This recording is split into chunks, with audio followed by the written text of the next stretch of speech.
Seorang gadis menjatuhkan sejumlah uang ke tanah lalu berpura-pura tersengat listrik. Seorang pria lewat dan berniat memanggil bantuan, tetapi tiba-tiba ia melihat uang di tanah. Alih-alih menolong, ia malah mengambil uang itu dan pergi tanpa menoleh ke belakang. Yang tidak ia sadari adalah bahwa ini sebenarnya sebuah ujian dan ia jelas gagal. Selanjutnya, gadis itu kembali menjatuhkan uang dan berpura-pura tersengat listrik. Kali ini seorang gadis lain lewat. Ia sama sekali tidak berniat menolong, tetapi saat melihat uang di tanah, ia langsung mengambilnya dan pergi. Pada akhirnya, ia juga gagal dalam ujian ini.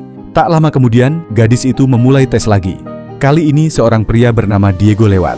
Saat melihat gadis itu dalam bahaya, ia segera berteriak meminta pertolongan. Menyadari bahwa tidak ada orang lain yang membantu, ia dengan cepat mencari tongkat kayu dan menggunakannya untuk menjauhkan kabel dari gadis itu. Gadis tersebut berhasil diselamatkan. Diego lalu mengambil uang yang terjatuh dan mengembalikannya kepada gadis itu. Sementara itu, seluruh kejadian ini diam-diam direkam oleh seorang pewawancara yang bersembunyi di dekatnya. Diego berhasil lulus ujian. Ternyata, ketiga orang tersebut sebenarnya sedang mengikuti wawancara kerja tanpa mereka sadari. Ujian putaran kedua pun dimulai saat mereka menunggu giliran wawancara. Seorang pria tiba-tiba menjatuhkan koper dan berlari pergi. Dua kandidat dengan antusias membuka koper tersebut dan menemukan bahwa isinya penuh dengan uang. Diego langsung menyuruh mereka untuk mengembalikannya. Gadis itu bertanya, "Kamu tidak ingin membaginya dengan kami?"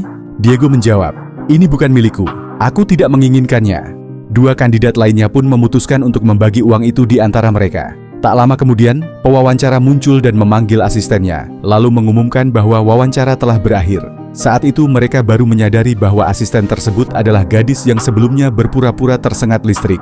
Seluruh tindakan mereka telah direkam oleh kamera pengawas. Pada akhirnya, dua kandidat yang tidak jujur mengembalikan uang itu dan pergi. Sementara Diego yang berhati baik berhasil lulus wawancara.